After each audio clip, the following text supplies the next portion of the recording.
নমস্কাৰ, মোৰ নাম ৰাহুল বসুন্তাৰী। আপোনালোকক মোৰ ভাল মানুহ বিচাৰি স্বাগতম জনাইছোঁ। আজি মোৰ লগত উপস্থিত আছে আমাৰ নাৰায়ণ বসুন্তাৰী ছাৰ।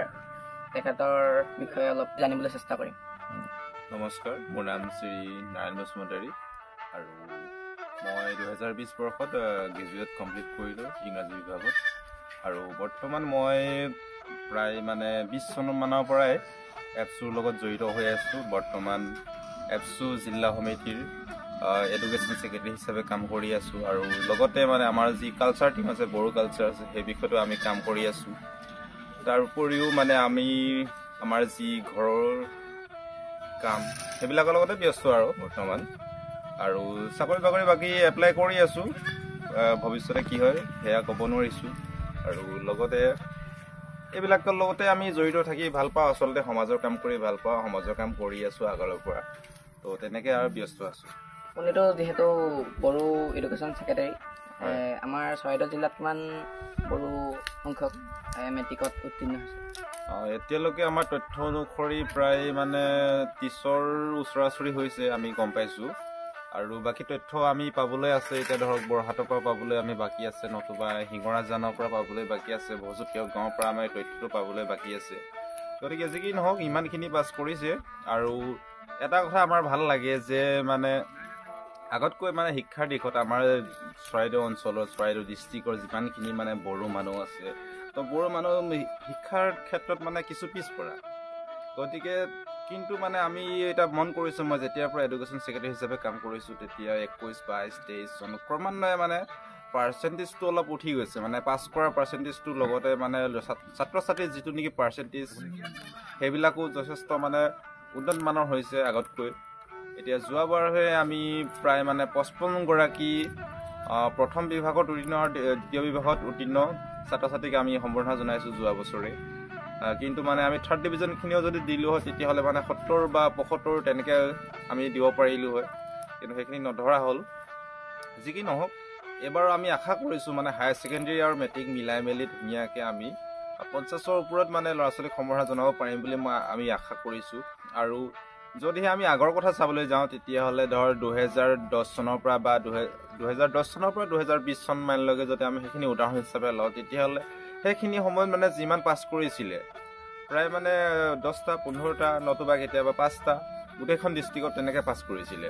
কিন্তু বৰ্তমান দেখা গৈছে যে 50ৰ ওপৰত গুচি যায় আমাৰ সংখ্যাটো হায়াৰ ছেকেণ্ডেৰী বা মেট্ৰিক মিলাই মেলি। কেতিয়াবা 100লৈকে চোৱাগৈ নাই, কিন্তু 100লৈকে চুবলৈ আমি চেষ্টা কৰি চোৱাবলৈ যদি আমি পাৰোঁ সেইটো আমি চেষ্টা কৰি আছোঁ। আৰু আমাৰ শিক্ষাৰ ক্ষেত্ৰত আমি আগবাঢ়িবলৈ যথেষ্ট কাম কৰি আছোঁ। আমি বিভিন্ন ফ্ৰী টিউশ্যন দিয়াই আছোঁ বহুত কেইখন। যোৱা বছৰ এতিয়া গৰম বন্ধত দিয়াইছোঁ, তেনেকৈ বহুত কেইখন গাঁৱত দিয়াইছোঁ। তেনেকৈ শিক্ষাৰ ক্ষেত্ৰত আমি যথেষ্ট কাম কৰি আছোঁ। লগতে কেতিয়াবা আলোচনা চক্ৰ পাতোঁ আৰু কেতিয়াবা আকৌ অন্যান্য কিছুমান আলোচনা চক্ৰ পাতিও। লগতে আমি বিভিন্ন গাঁও সজাগতা সভা পাতিছোঁ। তেনেকৈ পাতি আমাৰ যিখিনি শিক্ষাৰ দিশ লগতে সংস্কৃতিৰ দিশ গোটেইবিলাক দিশ আমি আগবঢ়াই নিবলৈ কাৰণে আমি চেষ্টা কৰি আছোঁ। চৰাইদেউ জিলাৰ নিখিল বড়ো ছাত্ৰ সন্থাই বড়ো জাতিৰ কাৰণে কি কাম হাতত লৈছে? বৰ্তমানলৈকে আমাৰ আচলতে যিহেতু ছাত্ৰ সংগঠন, গতিকে আমাৰ শিক্ষাৰ দিশটো মেইনলি আমি চকু দিছোঁ। তাৰ লগতে আমি সংস্কৃতিৰ দিশটো আমি মেইনলি চকু দিছোঁ। তাৰ উপৰিও আমি গাঁৱৰ ৰাইজক সজাগ কৰিবৰ কাৰণে আমি বহুতখিনি চেষ্টা কৰিছোঁ। এতিয়া ধৰক শিক্ষাৰ ক্ষেত্ৰত ক'বলৈ গ'লে আমি শিক্ষাৰ বিভিন্ন আলোচনা চক্ৰ পাতিছোঁ। বিভিন্নজনক আমি উৎসাহ জনাবলৈ কাৰণে আমি মেট্ৰিক এতিয়া পৰীক্ষাৰ ৰিজাল্ট দিলে, তো মেট্ৰিক পৰীক্ষাৰ্থী যিসকল আছে তেখেতলোকক পৰীক্ষাৰ আগতো আমি লগ কৰি কেনে ধুনীয়াকৈ আমি সম্বৰ্ধনা জনাইছোঁ। সম্বৰ্ধনা নহয় উৎসাহ জনাবলৈ কাৰণে জাষ্ট হাতত টোপোলা এটা লৈ কিবা এটা কলম এটা লৈ তেনেকৈ শুভেচ্ছা জনাবলৈ গৈছিলে আমাৰ ৰাইজসকল। আমাৰ যিমান আঞ্চলিক আছে প্ৰত্যেকৰ পৰাই গৈছিলে, আমিও গৈছিলোঁ। লগতে আকৌ এতিয়া পাছ কৰাৰ পাছত আকৌ আমি ঘৰে ঘৰে গৈছোঁ শুভেচ্ছা জনাবলৈ। ঠিক একেদৰে আকৌ আমি পৰৱৰ্তী সময়ত আমাৰ সম্বৰ্ধনা অনুষ্ঠান এটা আমি ধুনীয়াকৈ পাতোঁ ডাঙৰকৈ। তো সেই অনুষ্ঠানত আমি নিশ্চয়কৈ আমি সকলোকে নিমন্ত্ৰণ জনাম। তো সেইবিলাক কাম আমাৰ চলি থাকে। তাৰ উপৰিও আমি কেতিয়াবা আলোচনা চক্ৰ পাতোঁ, বিভিন্ন ধৰণৰ আলোচনা। আৰু তাৰ উপৰিও আমি অন্যান্য কিছুমান মানে কাম কৰি আছোঁ অলৰেডি। গাঁৱৰ এতিয়া মানুহবিলাক আচলতে সজাগ নহয়, সচেতন নহয়, বিশেষকৈ শিক্ষাৰ ক্ষেত্ৰত। তো সেই মানে অসচেতন ব্যক্তিসকলক, অসচেতন যিবিলাক নেকি নাগৰিক আছে তেওঁলোকক আমি সচেতন কৰাবলৈ কাৰণে বিভিন্ন ধৰণৰ প্ৰগ্ৰেম পাতি থাকোঁ। আৰু তেওঁলোক যেতিয়াই নেকি সচেতন হ'ব তেতিয়াই মানে নিজৰ ল'ৰাটোক বা নিজৰ ছোৱালীজনীক শিক্ষাৰ ক্ষেত্ৰত আগবাঢ়ি যাবলৈ কাৰণে উৎসাহ বা প্ৰেৰণা যোগাব পাৰিব। তাৰ উপৰি আমাৰ মেক্সিমাম মানে মানুহেই আচলতে খুব মানে দুখীয়া পৰিয়ালৰ। তো দুখীয়া পৰিয়াল হোৱাৰ কাৰণে হয় কি বহুতে নিজৰ ল'ৰা ছোৱালীটোক পঢ়াব নোৱাৰে বা কিবা পইচাৰ অভাৱ হয়। বিশেষকৈ মানে যিসকলে নেকি হাজিৰা কৰে, তো হাজিৰা কৰা যিবিলাক ল'ৰা ছোৱালীয়ে, যিবিলাক ঘৰৰ ল'ৰা ছোৱালী হাজিৰা কৰা মানুহৰ, তো তেওঁলোকৰ মানে কি নিজৰ ল'ৰা ছোৱালীটোক মানে পঢ়োৱাৰ ক্ষেত্ৰত আগবাঢ়ি যোৱাতকৈ মানে এই ক'ৰবাত হাজিৰা কৰা পাতচিগা বা তেনেকুৱা কামটো কৰিবলৈ মানে পঠিয়াবলৈহে বেছি ভাল পোৱা দৰে অৱস্থা এটা দেখিছোঁ আমি। কিন্তু আশা কৰিছোঁ ভৱিষ্যতে যাতে এইটো নহয়গৈ। মানে কি যদিহে আমি চেষ্টা কৰোঁ, কোনোবা এটা হাজিৰা কৰি হ'লেও ধুনীয়াকৈ নিজৰ ল'ৰা ছোৱালীটোক পঢ়াব পাৰে, নোৱাৰা নহয়। কাৰণ মানে সাঁচিব জানিব লাগিব পইচাটো সাঁচতীয়া ধৰণেৰে নিজৰ ল'ৰা ছোৱালীটোক পঢ়াই মেলি আগবঢ়াই নিবলৈ পৰা যায়। গতিকে সেইখিনি কথা আমাক মানে আমি গাঁৱত মানে সজাগ কৰিবলগীয়া আছে। সেইবিলাক বস্তু আমি তেখেতলোকক বুজাবলগীয়া আছে বুলি ভাবোঁ আমি।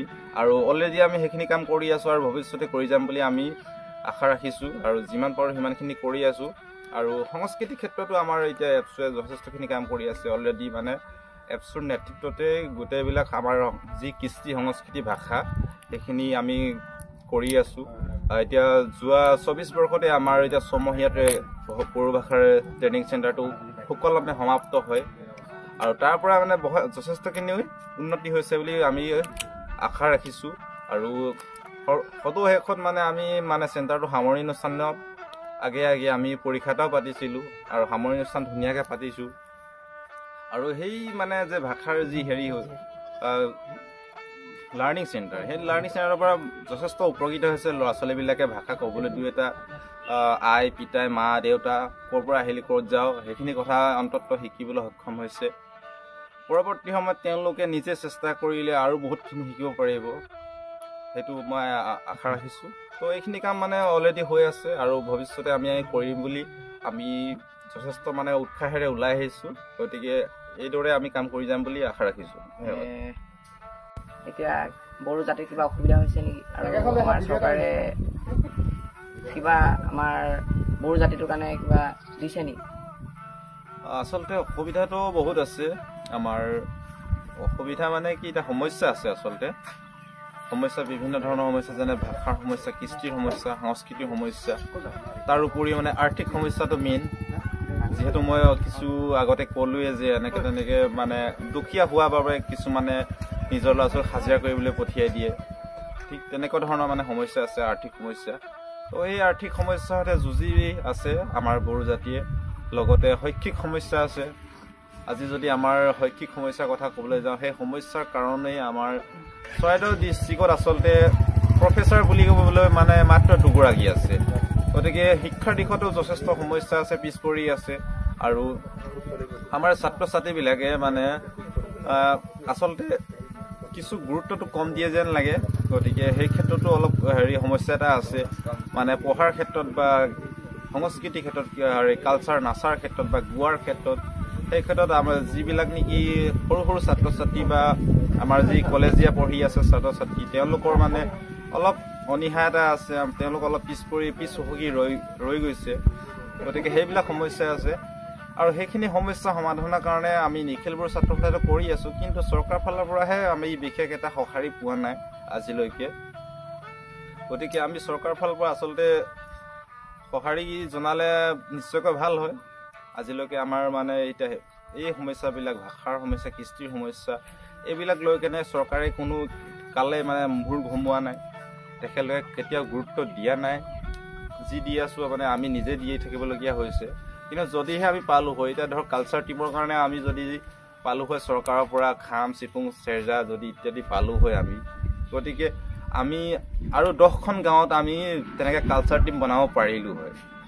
কিন্তু আমাৰ এটা মাত্ৰ কালচাৰ টিমতে এতিয়া ধুনীয়াকৈ কিয়নো আমাৰ খাম নাই চিফুং নাই 2-3টা খাম আছে তো এটা টিমৰ কাৰণে হয়হে যদিহে আমাৰ ওচৰত 20টামান খাম থাকিলে হয় বা 20টামান চিফুং থাকিলে হয় তেতিয়াহ'লে আমি 20টা টিম গঠন কৰিব পাৰিলো হয় আৰু চৰকাৰে যদি সেই মানে খাম চিফুং কেইটা আমাক দিলে হয় তেতিয়াহ'লে তেনেকৈ আমি টিম বনাব পাৰিলো হয় নিশ্চয়কৈ ডাঙৰ ডাঙৰ টিম গতিকে সেইবিলাক সমস্যা আছে তাৰ উপৰি ভাষা সমস্যাটো মই অলপ কিছু আগত ক'লোৱেই আমাৰ যিহেতু মানে বড়ো অঞ্চলৰ মানে মানুহখিনি নিজৰ ভাষাটো নাজানে তো চৰকাৰৰ এই বিষয়ত মানে শিক্ষাৰ যিটো নেকি আমাৰ এতিয়া ধৰ বড়োলেণ্ডত যিটো ব্যৱস্থা আছে শিক্ষা ব্যৱস্থা তাত ডুৱেল ছিষ্টেম আছে ইংলিছ মিডিয়াম আছে আৰু লগতে মানে বড়ো মিডিয়াম আছে একেখন স্কুলতে 2টা মিডিয়াম আছে তো সেই ব্যৱস্থাটো আমাৰ ইয়াত চৰকাৰে যদি গুৰুত্ব দিয়ে তো ভাষাৰ সমস্যাটো সমাধান হ'ব বুলি মই ভাবোঁ এতিয়া ধৰ এখন LP স্কুল এই LP স্কুলখনত এতিয়া আমি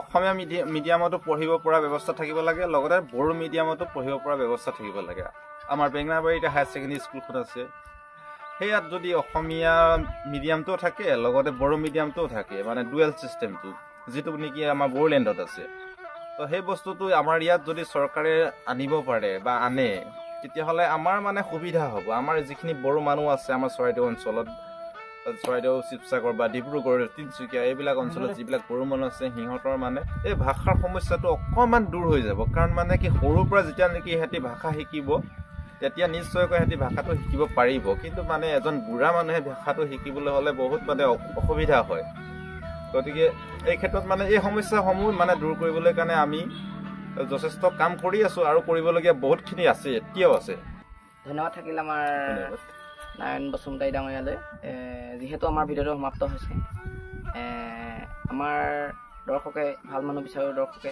যিহেতু এই ভিডিঅ'টো চাই লাইক কমেণ্ট শ্বেয়াৰ কৰিব নাপাহৰে আৰু আমাৰ ছাৰৰ দ্বিতীয় খণ্ড পাবলৈ এই চেনেল ছাবস্ক্ৰাইব কৰি থৈ দিওঁ আজিলৈ ভিডিঅ'টো ইমানতে সমাপ্ত কৰিছোঁ ধন্যবাদ